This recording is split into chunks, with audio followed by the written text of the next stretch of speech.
Hey, my name's Nathaniel Fawcett, and I'm a professional archaeologist.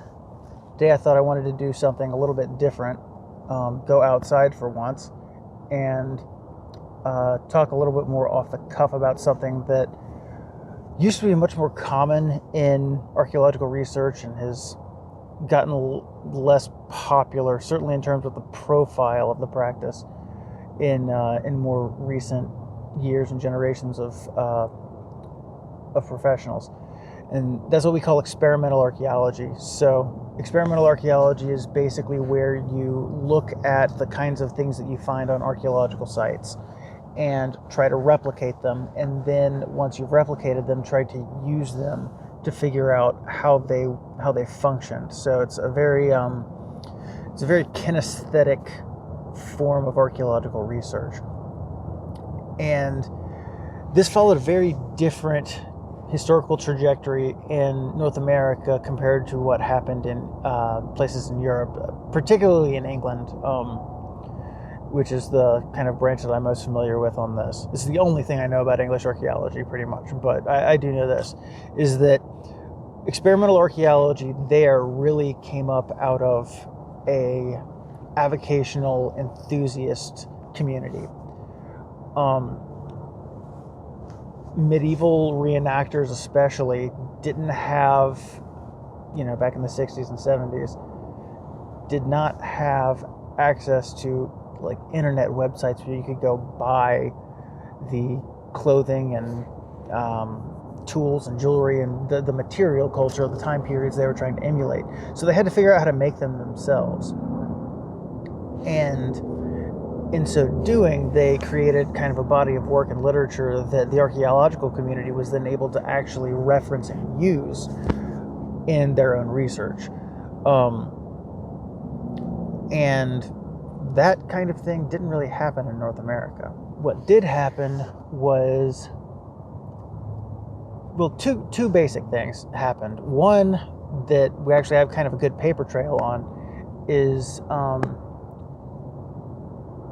kind of the more processualist 1960s, 70s school of archaeological research, which was very what were they doing and how do they do it oriented. So at that point, a lot of archaeologists were actually looking at what was on their sites and then trying to replicate it, back in the lab or whatever. And also ethnoarchaeology was kind of tied up in that whole process as well. But then you also had a bunch of, just kind of interested lay enthusiast, avocational people who were flint knappers or figured out how to make indigenous pottery styles, things like that.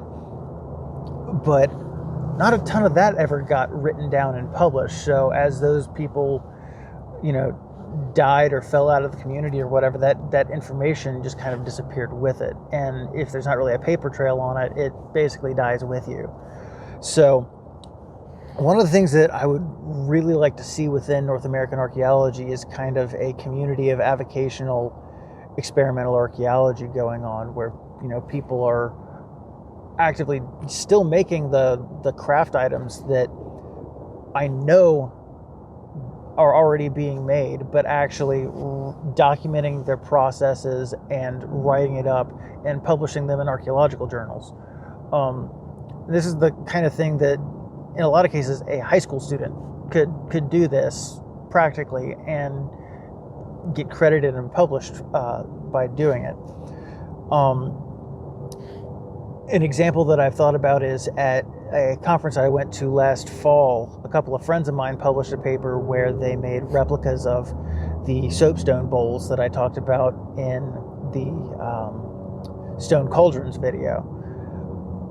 They took pictures at regular intervals along the manufacturing process and recorded how much actual work time it took to make the vessel from raw material, from quarrying the raw material through to the finished product.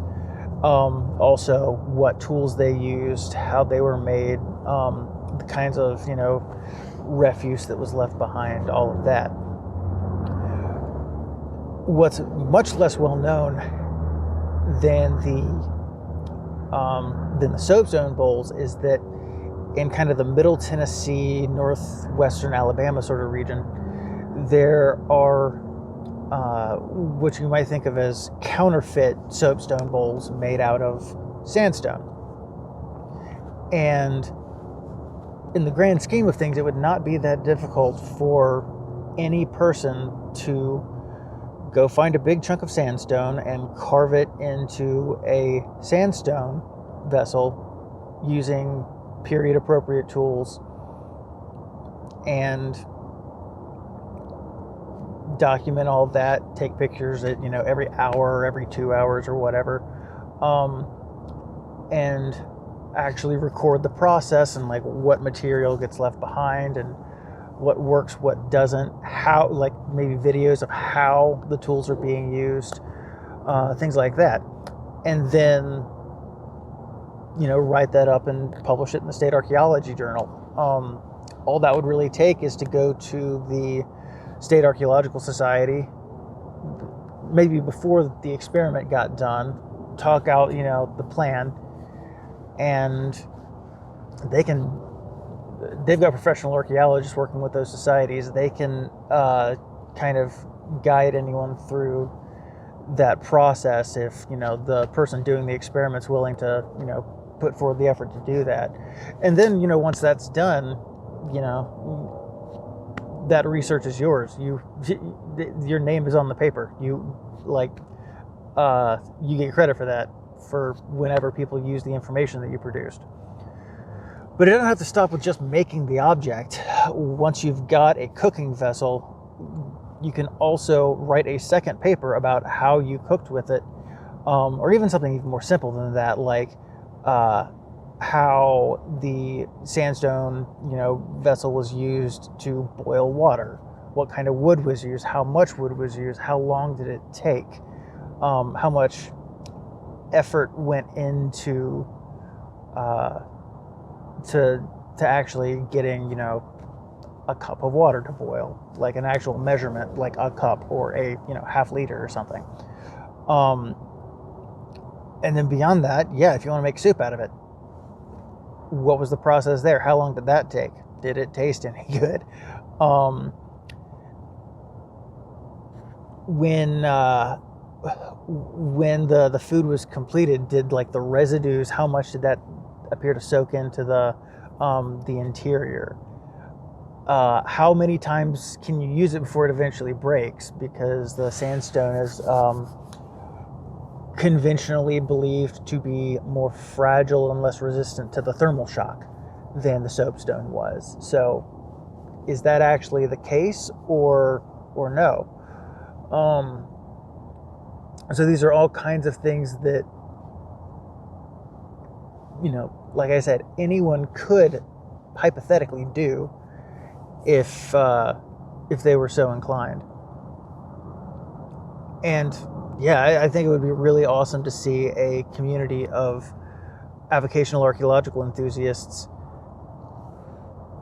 and experimenters look at archaeological reports, see the kinds of materials that are being found together, and figuring out what's the process that's producing the stuff that we find on the ground.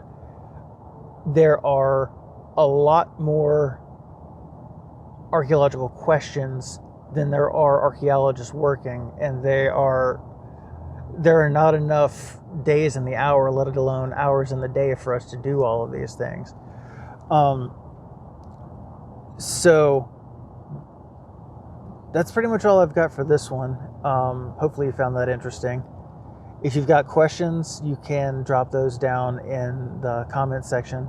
And as always, thank you for watching.